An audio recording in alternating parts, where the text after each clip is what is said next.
there's been a lot of confusion about why Donald Trump and his team are doing what they're doing. And we've contended the entire time it's a mistake to think these people are just shooting from the hip.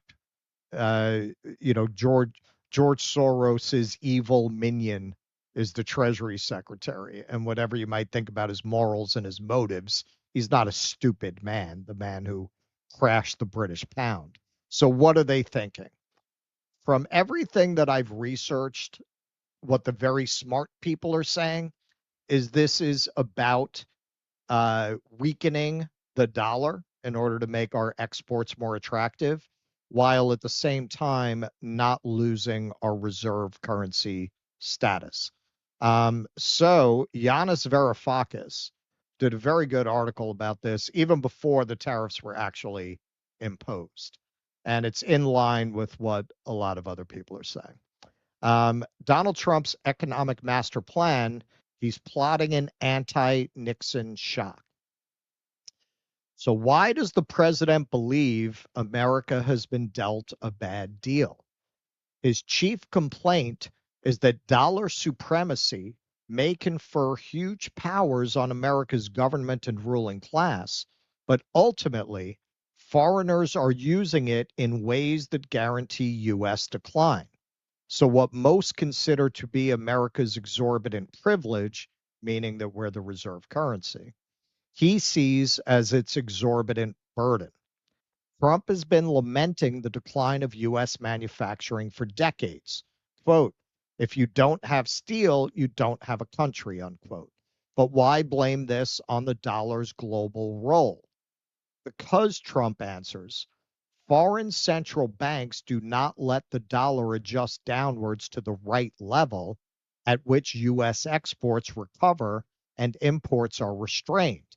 It is not that foreign central bankers are conspiring against America. It is just that the dollar is the only safe international reserve they can get their hands on. It is only natural for European and Asian central banks to hoard the dollars that flow to Europe and Asia when Americans import things. By not swapping their stash of dollars for their own currencies, the European Central Bank, the Bank of Japan, the People's Bank of China, and the Bank of England suppress the demand for and thus the value of their own currencies. This helps their own exporters boost their sales to America and earn even more dollars.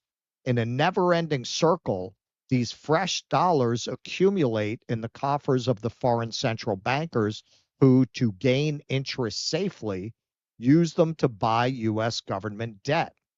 But the dollar's hegemonic status also underpins American exceptionalism, as Trump knows and appreciates. Foreign central banks' purchases of U.S. treasuries enable the U.S. government to run deficits and pay for an oversized military that would bankrupt any other country. And by being the linchpin of international payments, the hegemonic dollar enables the president to exercise the modern day equivalent of gunboat diplomacy, to sanction at will any person or government. This is not enough in Trump's eyes to offset the suffering of American producers who are undercut by foreigners whose central bankers exploit a service, dollar reserves. America provides them for free to keep the dollar overvalued. For Trump, America is undermining itself for the glory of geopolitical power and the opportunity to accumulate other people's profits. These imported riches benefit Wall Street and realtors, but only at the expense of the people who elected him twice, Americans in the heartlands who produce the manly goods, such as steel and automobiles, that a nation needs to remain viable. When U.S. deficits exceed some threshold, foreigners will panic. They will sell their dollar denominated assets and find some other currency to hoard. Americans will be left amid international chaos with a wrecked manufacturing sector derelict financial markets, and an insolvent government. This nightmare scenario has convinced Trump that he is on a mission to save America, that he has a duty to usher in a new international order. And that's the gist of his plan, to effect in 2025 a decisive anti-Nixon shock, a global shock that cancels out the work of his predecessor by terminating the Bretton Woods system in 1971, which spearheaded the era of financialization. Okay, so before we move on to the video, to sum that up, okay, so because everybody's hoarding dollars in their own treasuries, that keeps the demand for the dollar high, makes it very hard for our exports to be competitive. However, that money comes back to the United States in the form of investment and financialization, i.e., buying our treasury bills, which is why we are able to run up the kinds of deficits that we can. America is living far beyond its means. Now, if you connect this with what Doge is doing, where these guys want to maintain their tax cuts, but if you're thinking like this, we want to change the world economic system in such a way that they're not going to be running these trade surpluses with the United States anymore. So they're not going to be buying our treasuries. So we're not going to be able to afford to run these deficits. Well, then what do you have to do? You have to cut spending. And if you are oligarchs who are absolutely committed to giving an enormous tax cut to your own class, those cuts have to be really draconian and really deep. You have to convince the population that 250-year-olds are getting Social Security, right? So that you can get them to let you start messing with that system, because this money is not going to support that deficit anymore. Now, in terms of his overall analysis, or his analysis as Varoufakis interprets it here, which I think is correct, eventually the jig's going to be up, right? Yeah, I think that's right. Eventually the deficits are going to get too high. They turn around, they stop buying those treasuries, and you're going to face that day of reckoning. Now, I'm coming from a left Keynesian perspective. The way to deal with it would be to take what Biden started to do with Build Back Better and make it 10 times bigger and really rebuild the manufacturing base of the country. And then maybe consider doing tariffs and also raise taxes on the wealthy to pay for it. These are committed Reaganomics, trickle down economics. Besant, in his interview with Tucker, invoked Reagan no less than 3 times, talked about how people didn't think trickle down economics was going to work, but to his mind it did, which would be news to most people in the country whose towns were hollowed out by Reaganomics and the neoliberalism that it ushered in. But this is how these people think. They don't want the government doing anything, and they want enormous tax cuts for the rich. So this is really a very Reagan-esque vision of how you would rebuild manufacturing. Just throw up tariffs and the free market will do it. Free market will do it. The government doesn't have to do anything. That having been said, I think their basic analysis is right. I think their approach is an approach that's going to accelerate the creation of a feudal society, which I think we're already rushing headlong into. So now, of the videos I looked at, the best summation of what it looks like is their ultimate plan here came from a channel called Money and Macro. So you can check out this video there, why Trump's tariff chaos actually makes sense, big picture. Do you want to say anything before I throw it up? Nope. Go ahead. Okay.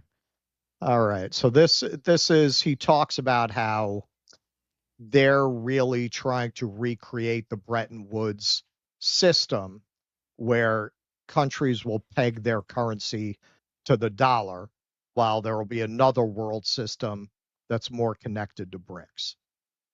Team believes that the current international order is no longer in the best interest of the American people. They have already told us that the current tariff chaos is just a means to create negotiating leverage. They have already told us that they aim to use reciprocal tariffs. So you can see here, he thinks they're trying to divide the world up this way. into these baskets. To even the playing field for red and yellow countries, and they have hinted that if a currency deal can be made, tariffs can be much lower. And yeah, I do believe that if enough countries join the new MAGA world order as green countries that peg their currency to the US dollar, this does indeed mean that Trump can have his weaker dollar while maintaining its status as a reserve currency. This could help reindustrialize the US, at least to a certain extent in theory. But of course, all of this depends on the US making it attractive enough for countries to become a green country in the new MAGA international order. This, I believe, is the real problem with the plans of people like Besson and Miran. They're clearly smart people, they have studied history extensively, but to voluntarily commit to raising your currency's value compared to the dollar, to continue to rely on US military protection, but now to pay for it, that essentially makes you a vassal state, subordinate to a great power. To submit yourself to the US in such a way, that requires an enormous amount of trust. Trust that the US had plenty of when countries signed the Bretton Woods Agreement, or when they went along with Reagan's Plaza Accord in 1985. But if you tear up a trade agreement that you yourself signed, like the one with Canada and Mexico, or if you threaten to annex your closest ally or the territory controlled by one of your most loyal European allies, then how can you expect countries to ever want to join your new MAGA economic and security order? And if no one actually joins your new economic order, then you do have to choose. Either you give up your reserve currency status and the wealth and power that comes with it, or you keep the dollar and its power and accept that you need to rely on Mexican, European, and Japanese manufacturing capabilities. All right, so I think that is a pretty good summation. I think that's pretty much what's going on here, with maybe some variations in the details. He's basing his analysis on reading what Besant has said that he wants, and other economic advisors. He's read their papers, and that's what he came up with, and it matches pretty closely what Varoufakis has come up with. I think they're probably right. There's talk about this Mar-a-Lago Accord that they're working towards. The basic premise that the purpose of the tariffs is to shake everybody up to make them open to having this negotiation. That seems to be the case. As we see this develop since yesterday, looks like part of the plan is to economically isolate China, to force China into a corner, and to intimidate other countries into not helping China, not aligning with China, not bailing them out, not creating an alternative bloc. I think what he says there about the flaw in the plan being soft power, I think that's true. I think a big part of this plan is when you force people into a position where you're saying you got to be my bitch or else, their reactions are going to be unpredictable. When people don't like you, they don't really want to be part of what you represent. You don't know how much their national pride is going to kick in and how much they may decide, you know what, we'll take the pain to get away from this crazy bastard. I think that is a big flaw in this equation. But is this what they're thinking? The dollar is going to collapse eventually. So what do you do when you're in a game that you're bound to lose? Change the rules. They're trying to change the rules of the game by reestablishing a dollar zone, which is what was established with Bretton Woods. That was the Nixon shock. He took the dollar off the gold standard, blew up the dollar zone, turned the dollar into fiat currency that can be manipulated by the Fed. See, I learned something today. There you go. That's a new one. Yeah, it's a new one. I added that for today. Well, that'll come in handy. That'll come in handy. Yeah, no, I mean, I think that's probably right. I think that's probably right. But I also, look, what it comes back to for me every time when we talk about this is it's simply too late. It's just too late. It's too late in more than one way. It's too late in terms of too much manufacturing is already left. our population has already adapted, whether we liked it or not, to a sort of post-industrial economic space. And I don't celebrate that. I don't say that to say we should have. I just say that as an observation of reality. But it's also too late in the macro sense, in the global sense. We have burned the trust of the world too much for this. And why would they box China out if they felt there was some other way? Who could want us as a partner over them Right. at this point? Right. Who? I mean, Right. so to me, it's too late for this. It's too late for this. They're betting they won't have a choice. Yeah. I mean, That's the gamble they're taking. That they're you're going to be talking so about desperate they're going to have to deal with us. I think that assumes that we already talked about in the last segment we did about China, to assume that China is the mirror image of the US, right? Right. Now that there's more of a drastic contrast there between America and China, and America and most of the EU countries. But how much closer to us are they than to them, right? What kind of bargain are they willing to make? I don't think we have a very strong hand. I really don't. I think, and I think a lot of this accelerated in a massive way under Joe Biden. I think Biden's presidency really exposed Sanctioning Russia was a the big fact. mistake. Well, sanctioning Russia. Well, yes. I mean, the Russia-Ukraine war in general, the whole way that was handled, massive, massive mistake. Massive mistake. A giant act of hubris without any of the chest pounding that comes with Donald Trump. Like, if you're going to act that way, you at least have to project a certain confidence in your path forward. But Biden, acted with all the bravado of Trump on a policy level, but with none of the conviction to back it up. And I think that really exposed the inevitable downward trajectory of the empire, which is, of course, a disincentive to entangle yourselves with us in this way. I mean, you're really forcing a major decision on the part of a lot of these countries. And, I think Trump is a chauvinist. I think that's probably, as Tusker said way back when, that's probably why ultimately the deep state finds him tolerable, which is that he is an American chauvinist. He believes in the hegemonic power of the United States. He believes it is inevitable. He believes to a certain extent that we are chosen by God to have this power. That's the way he's acting, because I don't see how you can have this kind of confidence to force a choice like this between these two superpowers and not think that, you know what? Given the way things have worked out since Bretton Woods, maybe we'll try something different. Maybe it's time to try something. Maybe it's time to turn the page. By creating a crisis, you're also creating an opportunity for people to just turn the page. And from my perspective, why the hell wouldn't they? Now, not everybody thinks like me, but I don't think our hand is very strong. I really don't. Trump is relying on greed.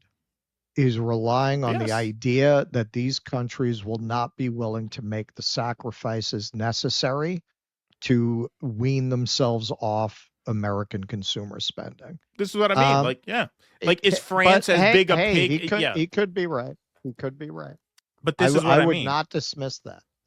What is described in the video of them being willing to become total vassal states to a dollar zone, that may be pushing it too far. Will they be willing to make certain trade and security agreements? And according to what they're saying now, Trump doesn't want to make one agreement with everybody. He wants to deal with them all individually. Maybe. You got to remember, these leaders have to think about social instability too. How much poverty before their people overthrow the government? Some of them do not have the kind of stability to weather that. Well, of course. And this speaks to what I was saying before. Are the Germans as greedy as the Chinese? Are the Germans, greedier than the Chinese? Yeah. Are they as greedy as we are? I don't think so. force that choice amongst one country after the other. Well, that's what they're doing. And yeah, I mean, we'll see. It's 90 days before these supposedly come back. I think we showed. I think they handled this horribly. I think they showed our hand. They exposed our weaknesses. They basically exposed that at the end of the day, we're going to have to blink because we couldn't withstand 6 days. We can't go through with it. We couldn't withstand 6 days of Dave Portnoy bitching on Twitter, and we're gonna force this kind of showdown. Yeah, no, I think he fucked this up. I think he fucked it up pretty badly. I could be wrong. I'm not an economist, but that's for sure. That's an understatement. But my read of this is that they tried this. They got cold feet. They were scared out of it. And now they have to do some kind of damage control over the course of these next 90 days to make it look like they didn't fuck up as bad as they did while minimizing the impact of whatever they end up trying to arrange somehow with all of these countries I guess in what will be a piecemeal fashion. Well, and I think some of the damage is already done. You were already seeing de-dollarization partly because of Biden sanctioning Russia. I've made this comparison before. Anyone who's a Game of Thrones fan, in the Game of Thrones world, you have the Iron Bank, and nobody messes with the Iron Bank. And in exchange, the Iron Bank doesn't take sides. That's the financier in that world. Nobody defaults on the Iron Bank. Everybody maintains a relationship with the Iron Bank.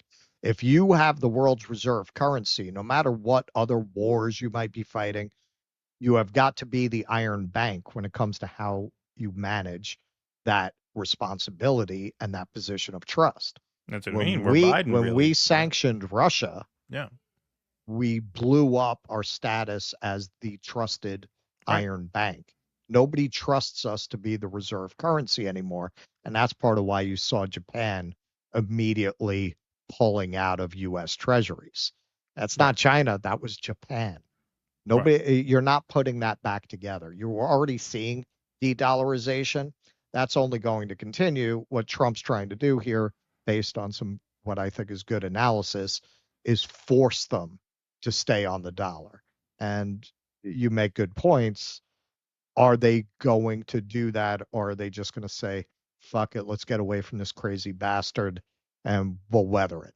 Well, yeah. I mean, I haven't even mentioned the saber rattling with Iran yet. What? So if we start World War III, then we're going to be, okay, whoever's not with us is going to get fucked. Like, come on. Like, what is in it for these people? Is China going out there trying to fucking blow the world up? No. Are they gonna? Are they gonna demand? Remember, the Europeans are mad that the Chinese backed Russia's play in Ukraine too. Well, who's coming out on top of that? This is what I mean. Like, we don't have a hand to play here. I don't see us having a very strong hand, and I think we weakened it over the course of this past week or so. We didn't strengthen it. I agree. Please clap.